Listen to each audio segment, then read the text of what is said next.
Kalau kamu susah konsisten, video ini aku buat khusus untuk kamu supaya kamu bisa lebih konsisten lagi dalam hal apapun itu. Mungkin kamu adalah orang yang pengen banget konsisten, akan tetapi susah untuk melaksanakannya. Bayangkan, kamu bisa menjadi orang yang bisa konsisten membaca buku misalnya, dan setiap hari bisa meluangkan waktu untuknya. Ataupun kamu bisa konsisten melakukan kebiasaan baik apapun itu, walaupun gak ada motivasi sama sekali. Namun pertanyaannya, kenapa sih kita susah banget untuk konsisten? Nah, pada video kali ini aku akan bagiin beberapa alasan kenapa kita itu susah banget buat konsisten, padahal kita itu pengen banget buat konsisten.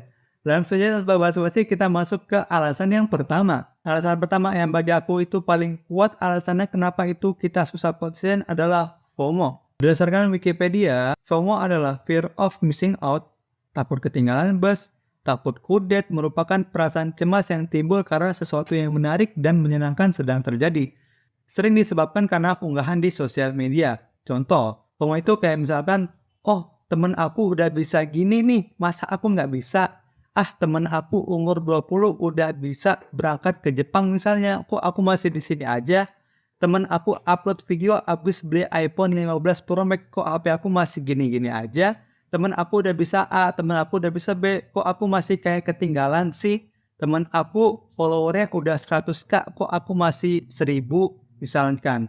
Pokoknya intinya FOMO adalah kita takut ketinggalan terhadap tren-tren misalkan apapun itu yang lagi terjadi di luar sana. Dan ini terjadinya sering karena teman-teman kita misalkan sering mengupload hal-hal tersebut di sosial media. Dan ketika kita melihat sosial media tersebut, kita merasa iri, kita merasa pengen kenapa aku belum bisa menjadi dia, misalkan.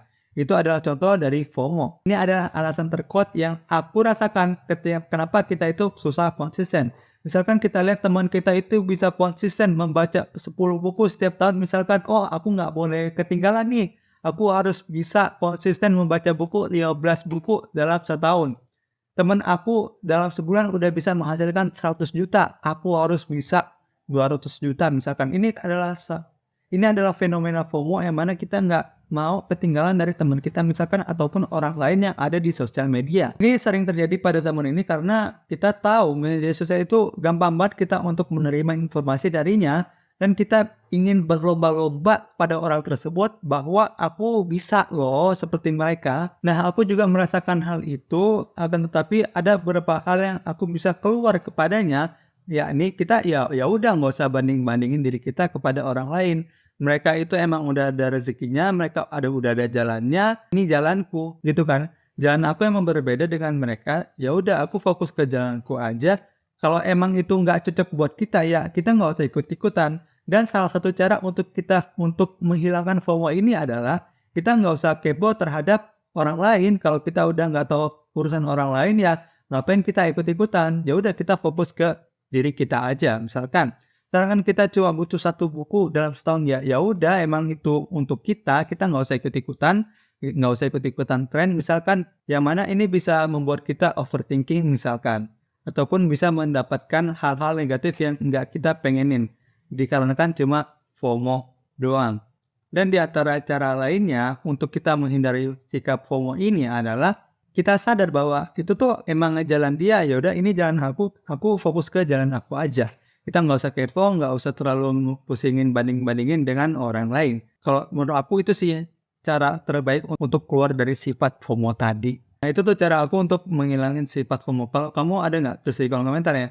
Nah setelah sikap FOMO, alasan lainnya kenapa kita bisa susah untuk konsisten adalah kita punya sifat yang perfeksionis. Aku pernah ngerasain kalau aku tuh punya sifat perfeksionis dalam satu hal apapun. Misalkan, contohnya gini. Misalkan aku pengen membuat konten dan aku nggak bakal upload konten tersebut sebelum konten tersebut perfect. Contoh lain adalah aku nggak akan kumpulin tugas yang diberikan dalam kuliah kalau aku belum benar-benar 100% perfect dari hasil tugas tersebut. Nah, ini perfeksionis ini sikap yang mungkin harus kita hindari ya, meskipun ada beberapa dari kita mungkin merasakan hal tersebut. Kenapa ini berbahaya? Karena ini akan menjadi penghambat kita untuk konsisten misalkan. Contoh, ketika kita ingin konsisten membaca buku dan otak kita perfeksionis, kita harus selesaikan buku tersebut. Ini merupakan salah satu sifat perfeksionis yang mana buku itu nggak mesti diselesaikan. Kenapa nggak mesti diselesaikan? Karena bagi aku buku itu adalah bagaimana kita memecahkan sebuah masalah. Contoh, aku ingin membaca buku Atomic Habits karena aku ingin membangun kebiasaan baik. Dan kalau aku punya sifat perfeksionis, maka aku akan kekeh menyelesaikan buku tersebut. Akan tapi kalau aku menyingkirkan sifat perfeksionis itu dan aku fokus kepada kenapa aku membeli buku tersebut, misalkan aku udah nemu solusinya, aku bisa membangun kebiasaan baru. Meskipun aku baru menyelesaikan buku tersebut setengah dari buku tersebut cuma setengah doang dan aku nggak menyelesaikannya, tapi aku bisa membangun kebiasaan baru dan aku bisa menyelesaikan masalah aku ya. Aku nggak masalah untuk meninggalkan buku tersebut. Karena apa? Karena aku nggak usah perfeksionis selesaikan buku tersebut, tapi aku udah dapat konteksnya, masalahnya udah selesai ya. Aku beralih ke buku lain nggak masalah. Dan ada banyak lagi sifat perfeksionis yang bisa membuat kita berdampak negatif. Oleh karena itu, pastiin kita nggak perfeksionis amat lah. Oleh karena itu, coba deh salah satu cara untuk kita bisa konsisten adalah kita nggak usah perfeksionis dulu, kita lakukan semampu kita aja, nggak usah terlalu perfect karena ya namanya manusia nggak ada yang perfect. Nanti kalau udah di surga tuh baru perfeksionis. Nah, setelah perfeksionis, alasan selanjutnya kenapa kita itu susah untuk konsisten adalah kita mengambil kerjaan ataupun tugas yang terlalu berat. Dulu aku pernah saat aku masih getol-getol di UI UX designer, waktu itu terlalu berat untuk mengambil materi. Misalkan aku membeli sebuah kursus yang mana sebenarnya kursus itu bukan levelnya aku. Misalkan aku masih desainnya masih level 2 dan aku mengambil kursus yang level 9. Ya itu kan bagi aku terlalu berat dan aku nggak bakalan bisa mengkonsumsi materi tersebut karena otak aku tuh belum nyampe. Yang seharusnya aku level 2, ya udah aku harusnya membeli kursus yang level 2 tersebut. Dikarenakan aku membeli kursus yang level 9 dan aku akan terasa bosan dan nggak bisa konsisten untuk menyelesaikan kursus tersebut karena aku nggak memahami apa yang ada di kursus tersebut. Kenapa? Karena ya baik lagi levelnya belum nyampe. Kita dalam belajar Islam misalkan. Kalau misalkan kita baru belajar awal-awal, ya usul salasa itu solusinya. Bukan kitab-kitab yang udah gede, yang langsung loncat ke kitab tauhid. Walaupun itu bisa, misalkan ada guru yang menjelaskan dari awal. Akan tetapi, maksud di sini adalah, kita tuh harus tahu porsi kita itu bagaimana. Porsi tubuh kita itu di level berapa, kita harus tahu sehingga kita nggak keberatan dan kita susah untuk konsisten kepadanya. Bukan cuma keberatan, terlalu ringan juga bisa membuat kita bosan. Misalkan kita bermain game gitu, kita udah level 10, tapi kita terus-terusan untuk bermain di level 1, kita akan menganggap game tersebut mudah dan kita akan terlalu bosan dan nggak bisa konsisten untuk bermain game tersebut. Dan ada banyak lagi contoh yang bisa aku sampaikan, tapi mungkin itu aja contoh yang bisa aku sampaikan. Terlalu berat mengambil tugas ataupun tas-tas itu bisa membuat kita susah konsisten. Intinya kita harus tahu porsi kita bagaimana dan kita mengambil tugas sesuai porsi yang kita bisa. Lalu alasan terakhir yang bisa aku sampaikan kenapa kita itu susah untuk konsisten adalah kita cenderung lebih fokus kepada hasil daripada proses. Ini pernah aku alamin dulu ketika aku harus push up berapa kali sehari dan aku ingin berhasil dalam ini terjadi pada aku dulu ketika aku lagi masih di pondok pesantren ya.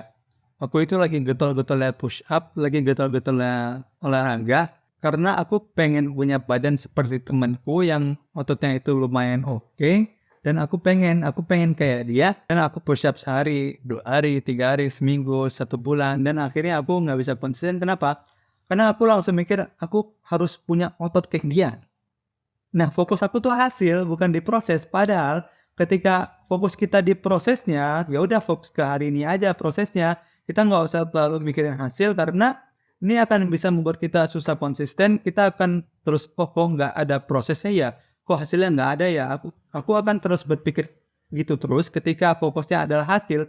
Berbeda ketika fokusnya adalah prosesnya aku harus push up setiap hari berapa kali. Dan ketika aku fokusnya ke situ, aku akan lebih bisa konsisten. Beda loh hasilnya ketika fokus kepada hasil dan berfokus kepada proses. Padahal kalau kita berfokus kepada proses, lama-lama secara nggak sadar, misalkan aku udah konsisten 3 bulan push up terus dan aku nggak mikirin hasilnya, itu akan berbeda hasilnya ketika di awal pertama kali aku push up dan bulan ketiga aku push up. Tapi aku berhenti konsisten, aku berhenti push up dikarenakan aku terlalu mikirkan hasil yang nggak ada. Dan mungkin kamu jangan ikuti kesalahanku tersebut, dan mulai dari sekarang misalkan kamu untuk konsisten, kamu pengen konsisten, ya udah fokusnya ke dalam proses, bukan ke dalam hasil yang tadi aku ceritakan. Nah, itu tuh alasan terakhir kenapa kamu itu susah konsisten, kenapa kita itu susah konsisten. Kita berfokus kepada hasil, bukan kepada proses. Dan buat kamu yang pengen fokus dalam belajar ataupun konsisten dalam belajar, coba deh kamu tonton video di sebelah kiri sini ya. Aku tunggu di situ. Terima kasih telah menonton. Kita ketemu lagi di konten selanjutnya.